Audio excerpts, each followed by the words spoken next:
Cathedral of Zimbabwe. Now the first night story, I know it's not nighttime, it's summer and the sun is shining bright. Imagine it's night, okay? So the third one, well, has a little story. We'll start with that. In the middle you see a tiny cross. That is not normal. Normally on a church you find a big cross. This one is really modest. So that is because no cross can stand on it. And the story is that the architect that was about to build the church knew that the ground was too unstable to hold this tower. So he decided to use a pagan.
No vegetables are sold here anymore. So in the past, yes. And because of that, because there were a lot of people buying vegetables more than anything else because it was the cheapest thing, they used to punish people for minor offenses right there, so that everyone could see them. Everyone who was coming daily on the market could see them. So if someone would steal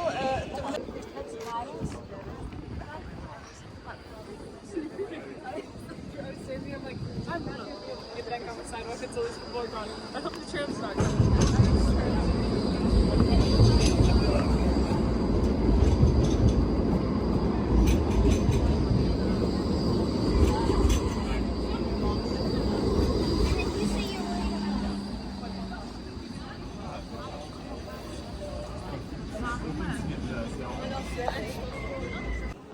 I want to try the weird.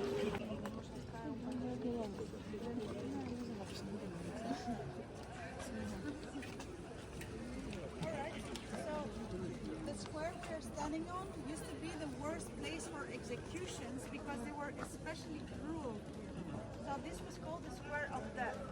And the castle that is there used to be at some point, not in the beginning, but at some point was a court to decide about the executions. Okay? So because it was the Square of Death, really? Everyone says about this, the boiling points or taste. Yeah.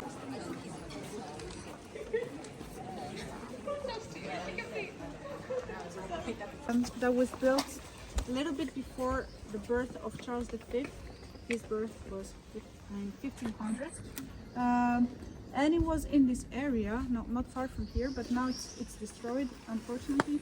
So it was a very, very big complex so it was a palace. It had 300 chambers, each one with its own fireplace, with exotic animals. There were lynxes, lions, even bears.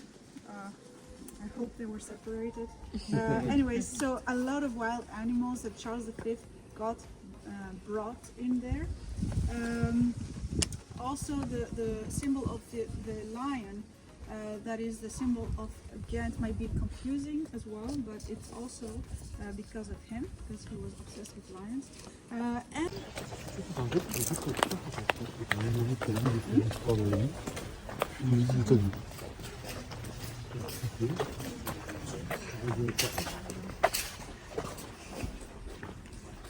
So yeah, that was the son of Juana La Loca, the Queen of Spain, and then also of Philip the Handsome from Bruges.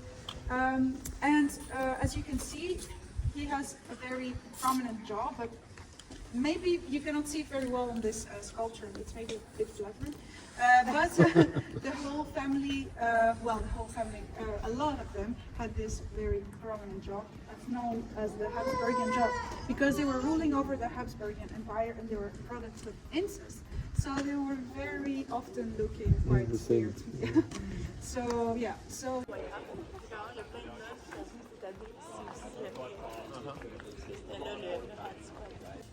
Persecuted during the rule of Charles V, but also the ones that have been persecuted during the religious wars.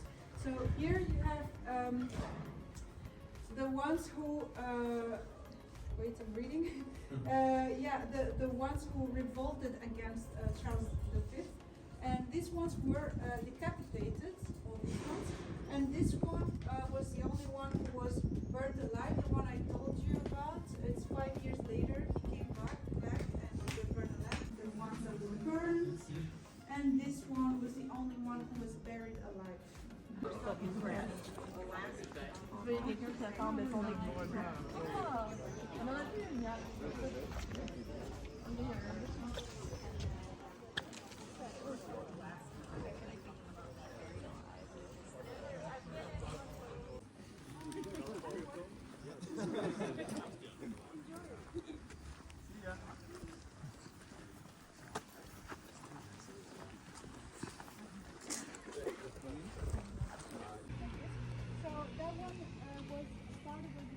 It's called rabot because it comes from the French word rabat, that means to defeat. So yeah, rabot.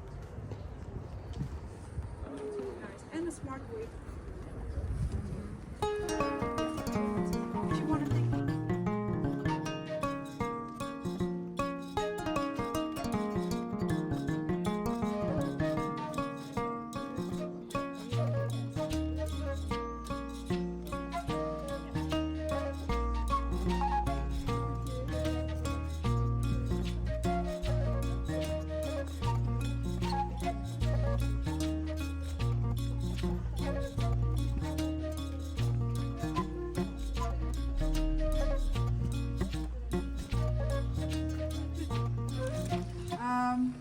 So Charles V was at some point traveling towards another town with his horse, but he wasn't dressed as a king. He was traveling incognito, very chill, and then he decides to stop in a little hotel.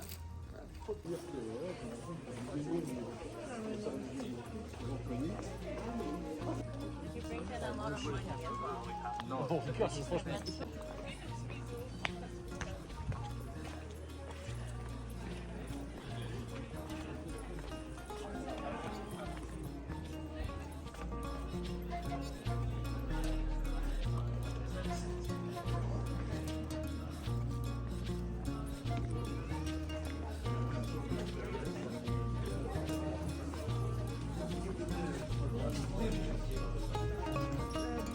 People in need,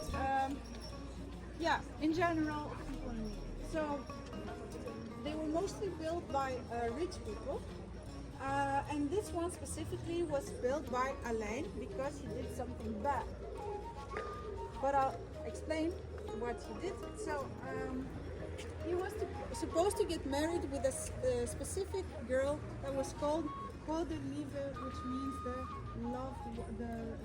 favorite or the loved one of God, God's loved one.